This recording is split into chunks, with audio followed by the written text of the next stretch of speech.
Blessed evening po sa ating lahat. Narito naman sa din para sa ating ika-236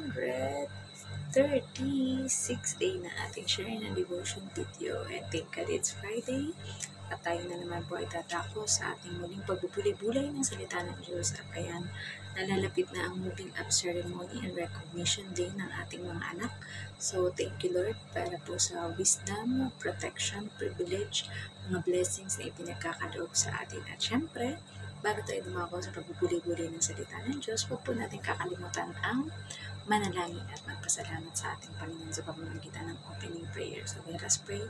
Ama namin Diyos na makapangyarihan sa muli, nagpapasalamat po kami ng walang sawa sa buhay, kalakasan at hininga na ipinagkakaloob ng Panginoon sa amin. Salamat po sa lahat ng mga blessings, Panginoon, at sa mga bagay, Panginoon, ng mga answered prayer, Panginoon, na ipinagkakaloob niyo sa aming Panginoon. Lalong higit, Panginoon, sa mga natatamasa namin, Panginoon, nakaligtasan, Panginoon, at bonus na lamang, Panginoon, ang pagbibigay niyo ng wisdom at mga spiritual blessings sa bawat isa sa aming Panginoon. Thank you for the time, treasure, and talent, Panginoon, na ipinagkakaloob niyo na maaari din namin maibahagi sa aming kapwa ng sa gayon, Panginoon.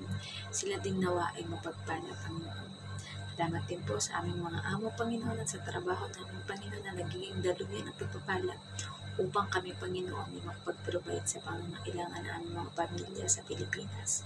At ngayon po, Panginoon, dadako na naman kami muli sa pagbulay-bulay ng inyong mga salita at hangad namin ang divine wisdom, Panginoon, na nagmumula sa inyo at hindi ang glory namin, Panginoon, na magbuming ang karunungan namin o ang anuman ang meron kami, Panginoon, bagkus, Panginoon, let your light shine and your glory shine, Panginoon, sa gagawin namin pagbulay-bulay at pag-aaral ng inyong mga salita, Panginoon. Gamitin niyo lamang pong mouthpiece at instrument ng inyong lingkod, Panginoon, upang maging tagapamahayag ng inyong mabuting balita lang sa ng aking lagi, Panginoon. At kayong ang mangusap, Panginoon, sa bawat puso, isip, kaluluwa at espiritu ng mga taong makakapakinig, makakapanood o makakapagbasa nito, Panginoon. At hangad namin, Panginoon, na sa bawat matututunan at magre-rema ng mga salita sa bawat isa, Panginoon, ay ito ang maging daan para sa mabuting pagbabago nila into the greater knowing of you, Panginoon. Habang buhay din po kami na magpapasalamat sa Panginoong Hesus sa ginawa niyang pag-aalay ng kanyang buhay para sa kaligtasan namin lahat, Panginoon. At sa banal na Espiritu na siyang gumagabay sa amin upang ang aming magagawa ay ayon lamang sa inyong kalooban, Panginoon. Thank you for the good health. Thank you for all the provision, Panginoon. At anuman po ang aming mga secret prayer and petition, Panginoon, ay alam namin nakarating na sa inyo, Panginoon. Muli, binabalik po namin ang lahat ng papuri at pasasalamat sa tanging pangalan ng bugtong na anak na si Jesus. Amen. So, narito po tayo sa Lucas 22:43. Ito yung sinasabi. Nagpakita sa kanya isang anghel mula sa langit at pinalakas ang loob niya sa ating Panginoong Yesus daw niyan. Message, at nagpakita daw ang isang anghel ng Ama mula sa langit para palakasin ang loob ng Panginoong Yesus. Application, dito sa mundo, kapag may mga problema tayo o pinagdadaanan, humahanap tayo ng taong makakapagpalakas ng loob natin.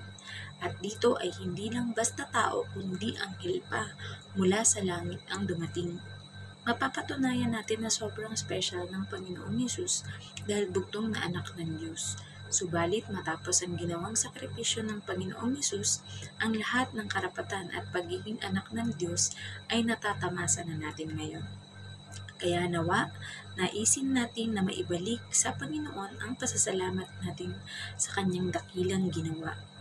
Iparamdam at ipakita natin sa ating kapwa, lalong higit ang mga nawawalan ng pag-asa, pakiramdam na walang nagmamahal sa kanila, mga taong nangangailangan ng pisikal, pinansyal, mental, emosyonal at maging espiritual na tulong, na tayo ay mga anak at tagasunod ng Diyos. Lalong higit ang ipamahayag ang mabuting balita ng pagliligtas, pag-ibig, grasya at habag sa atin ng Diyos sa pamamagitan ng sakripisyo ng kanyang bugtong na anak na si Jesus. Amen. So, purihin ang Panginoon sa pagkabasa ng kanyang banal na salita. Diba? So, yun na nga, nagkakaroon na ng agony ang ating Panginoong Jesus dahil ipe-persecute na siya. At sabi nga, siya ang kainailangan, siya ang worthy is the Lamb na mag-alay ng kanyang sariling buhay para sa katubusan ng ating mga kasalanan ng buong mundo. Not only the past, future, and present, talagang lahat yan ay naihanda na ng ating Panginoong Hesus, diba? So, yun na nga, may isang anghel mula sa langit na mula sa ating Diyos Ama na nagpalakas ng loob ng ating Panginoong Hesus dahil yun nga, nasa physical na katawan siya ng pagiging isang tao. So, minsan ang agony or yung hindi mo maipaliwanag na lungkot, hindi mo maipaliwanag na posibleng pwedeng sabihin parang nag-aalala dahil hindi pa nga niya alam kung gaano kasakit o kahirap yung pagdadaanan niya. Pero sabi nga, once you have the faith in the Lord, ay mananatili ka to endure whatever it is na yung pagdadaanan, diba?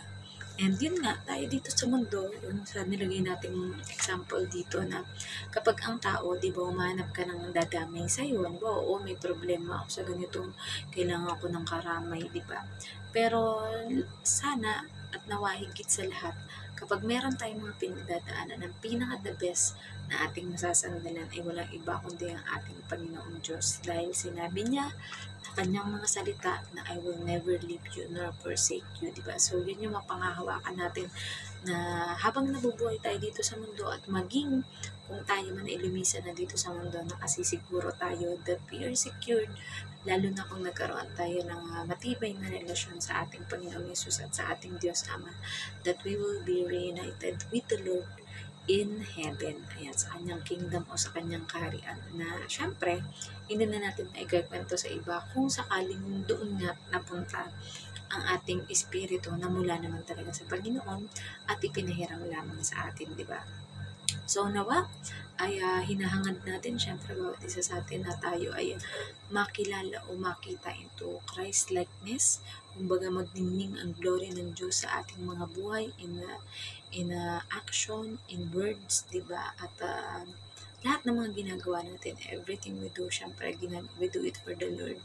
And yung mismong mga tao na makakakita sa atin, yung makakapagpatunay na, alam mo, may kakaiba dito sa kapatid ko na ito, ayan, yung kumbaga, she is at peace or he is at peace, kahit sobrang gulo na nangyayari sa paligid, maraming gulo, maraming mga political na mga problema, maraming mga taggutom, maraming mga sakit na nararanasan ng mundo, but this person remains faithful in his or her faith into the Lord, and yung lahat ng mga provision, mga good health, long life, mga blessings, di ba, na in any kind of aspect, di ba, sa sinabi nga natin example dito na any pangailangan ng ating kapwa, whether it's in physical, financial, emotional, psychological, spiritual, lalong higit, ay at pati sa mental din ay nawa maging daan tayo para matulungan ng ating kapwa, di ba? Sabi nga,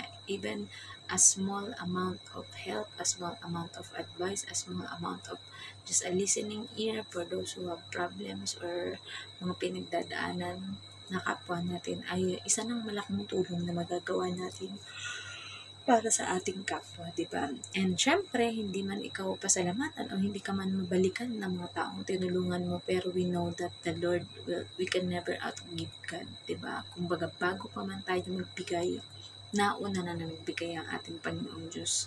Dahil unang higit, ayan, ang ating pagising pa lamang sa umaga, isa ng blessing sa Panginoon, lalo na kung ikaw ay ang bawat ginagawa mo ay nakatalaga para sa kalwalatian ng ating Panginoon, diba? And syempre, magawa natin ang ating Great Commission to go therefore and make disciple of all nations. And ayan, ipamahayag natin ang good news na ginawang pagligtas ng ating Panginoong Hesus para matubos tayong lahat sa ating kasalanan, diba? Dahil kung tayo sobrang naghihirap ang ating kalooban, nababagabag, may iba hindi makatulog, di makakain, di ba? Parang umiibig lang, pero syempre, pinagdaanan na to ng ating Panginoong Hesus is very different mula dun sa mga dahilan kung bakit hindi ka nakakakain, hindi ka nakakatulog, balisa ka, di ba? Dahil may problema. Ang sa ating Panginoong Hesus ay dahil hindi niya pa totaling alam yung capability niya na magagawa ba niya yung pinagagawa ng ating Panginoong Diyos, ng Diyos Ama, di ba? Mapupulfill niya ba yung mission na ipinagkaloob sa kanya ng ating Diyos Ama? Pero isa sa dapat nating ipagpasalamat na pagtagumpayan ng Panginoong Yesus, kaya tayo ngayon ay malayang magpahayag, malayang mamili kung ano ang pipiliin natin. Pipiliin ba natin into darkness or pipiliin ba natin into the light of the Lord, di ba? Pipiliin ba natin ang kapahamakan o pipiliin ba natin ang maayos at mapayapang buhay or everlasting life sa ating Panginoon? So, tayo ay may karapatang mamili, pero nawa ang ating pipiliin lagi ay yung naaayon lamang sa kalooban ng ating Panginoong Diyos, dahil alam natin na bilang isang mabuting magulang, isang mabuting ama, ay ninanais niya na ang mga good things na mangyari sa kanyang mga anak. So nawa, wag tayong mapalayo sa ating Panginoon, bagkus we draw closer and gawin natin ang ating the best para mas lalong mapalapit, mas lalong lumalim ang ating relasyon sa ating Panginoon. Sa kahit anumang paraan na gusto natin, lalong higit that faith comes from hearing and hearing the word of God. And kahit meron man tayong gatiting na kasing lait ng buto ng mustasa na pananampalataya sa ating Panginoon, lalong higit pag atin itong kinultivate, atin itong diniligan ng mga pakikinig ng salita ng Diyos, pagbabasa ng salita ng Diyos, it will grow into much more deeper knowledge, deeper relationship, and much more stronger faith to the Lord until we endure it until the end of our lives. And syempre, kapag kinuha na ng ating Panginoon ang buhay na ipinagkaloob sa atin. So, naman po ay may natutunan kayo sa ating share ng devotion video. And syempre, alam niyo naman, kapag gawa lang tayong mga video, kapag meron tayong enough time, ayan, thank you Lord, dahil pinagkalooban tayo na medyo makapagpahinga ng maaga. And ayan, always smile, be happy, rejoice in the Lord always, and don't forget to pray, don't forget to meditate the Word of God, dahil ito magiging susi para sa maunlad, mapagpala at isang magandang buhay sa ating Panginoon. So, let us close into prayer. Ama namin Diyos, na makapangyarihan sa lahat, muli nagpapasalamat po kami sa inyong mayamang mga salita, Panginoon, naming napagbulay-bulayan ngayon. Tunay nga, Panginoon, na kailangan namin ng mga comforter, Panginoon, sa aming buhay whenever we face trials, problems, persecution, test, Panginoon, at anumang mga pinagdadaanan ng bawat isa, Panginoon. Gaya ng aming dalangin, Panginoon, na mga may problemang financial, Panginoon, sa trabaho man o sa negosyo, Panginoon, o sa anumang bagay na pangailangan nila, Panginoon. Let everyone know, Panginoon, that you are our Jehovah Rapha, Panginoon. You are the God who provide, Panginoon, sa lahat ng aming mga pangangailangan. At alam po namin, Panginoon, na sino man ang mga may kailangan ng kagalingan, Panginoon, healing, Panginoon, sa kanilang mga sakit at karamdaman, Panginoon. You are the God who heals, Panginoon, dahil sabi nga, by the stripes and wounds of your Son, Jesus Christ, we are healed, Panginoon, and we are healed indeed, Panginoon, dahil maging ang kinatatakutan ng tao na kasalanan at kamatayan, Panginoon, ay na-overcome na ng Panginoong Yesus doon sa krus ng Kalbaryo o Golgotha, Panginoon. We also pray, Lord God, for the pastors, priests, evangelists, Panginoon, prophets, Panginoon, mga teachers, mga students, Panginoon, kahit mga regular member, Panginoon, basta believers and mga missionaries, Panginoon, that going all around the world, Panginoon, upang ipamahayag, Panginoon, ang inyong mabuting balita o good news, Panginoon, ng gospel, Panginoon, at ang bawat mga journey, Panginoon, ng bawat mga taong ito, Panginoon, kami, Panginoon, na ginagamit bilang kasangkapan sa pamamahayag na inyong salita, Panginoon. Lord God, that you will provide for everything we need for our family, Panginoon, ng protection, Panginoon, sa mga anumang mga sasakyan na ginagamit, Panginoon, upang mapuntahan ang bawat mga lugar, Panginoon. Ito man ay sa himpapawid, pangdagat o panglupa, Panginoon. Alam namin, Panginoon, that your divine protection be upon every one of us, Panginoon. We also pray, Lord God, for the Philippines, for Hong Kong, Panginoon, for Israel, Panginoon, at sa lahat ng mga bansa, Panginoon, that there will be peace, not war, Panginoon. There will be understanding, there will be unity, Panginoon. There will be economic progress, Panginoon. And alam po namin, Panginoon, na ang bawat mga iluluklok ninyo ng mga leader, Panginoon, from the top until the lowest rank, Panginoon, ng mga leaders, Panginoon, whether it's in president, if it's prime minister, Panginoon, hanggang sa mga barangay captain, Panginoon, pati sa mga mamamayan, Panginoon, that there will be love, forgiveness, Panginoon, at wag nang mag-away-away pa ang bawat isa, Panginoon. Bagkus, Panginoon, kung sino ang inyong ipagkakaloob na maluklok o mahirang, Panginoon, we pray, Lord God, that it has a fear to you, Lord God. It has a deeper relationship with you, Panginoon, upang mapamahalaan, upang mapamunuan niya, Panginoon, ang bawat bansa o bawat lugar, Panginoon, na itatalaga niyo sa kanila, Panginoon, na magsilbi ng tapat, Panginoon, at maglingkod ng tapat, Panginoon, sapagkat lagi nilang isa sa isip, Panginoon, na ang kanilang ginagawa, Panginoon, dito sa mundo, Panginoon, ay pananagutan sa inyo, Panginoon. Kaya we pray, Lord God, na iluluklok mo, Panginoon, ang karapat-dapat na leader, lalo na po sa nalalapit na election, Panginoon, sa Pilipinas, ng mga uupo, Panginoon, sa mga matataas na katungkulan ng aming bansa. Panginoon, we pray, Lord God, for good progress, Panginoon, at sa pag-unlad, Panginoon, ng bansa, Panginoon, sapagkat alam niyo po, Panginoon, na maraming mga Pilipino, Panginoon, ang pumupunta sa iba't ibang mga bansa, Panginoon, upang magtrabaho gaya ng inyong lingkod, Panginoon. Pero sabi nga, hindi lamang kami naparito, Panginoon, para magtrabaho, bagkus, Panginoon, ay upang ipakita, ipakilala sa lahat, Panginoon, ang tinapos na gawa ng Panginoong Yesus sa krus, Panginoon, na pagtubos ng kasalanan namin, Panginoon.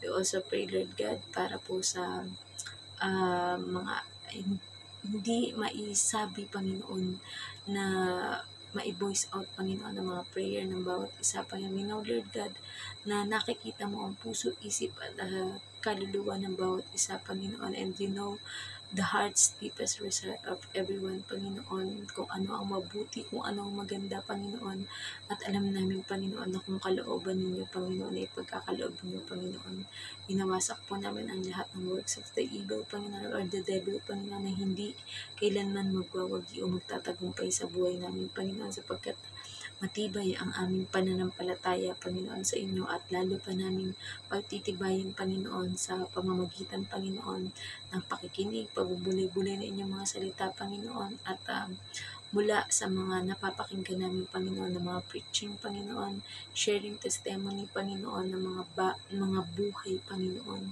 na binago niyo, Panginoon, mga buhay, Panginoon, na naisaayos niyo, Panginoon, mga taong pakiramdam ay wala ng pag-asa at nagmamahal sa kanila, Panginoon, pero ninais niyo, Panginoon, na maramdaman nila na nariyan kayo, Panginoon, bilang aming Abba Father, Panginoon, na pwede namin tawagin anytime, any moment, Panginoon, with just one prayer away, Panginoon. Muli, ano man po ang hindi pa nabanggit ng aking bibig, Panginoon, ay kayo na po ang mangusap sa puso ng bawat isa, Panginoon. This we pray in the name of Father Jesus Christ. Amen. So, good night po sa ating lahat and God bless. Bye-bye!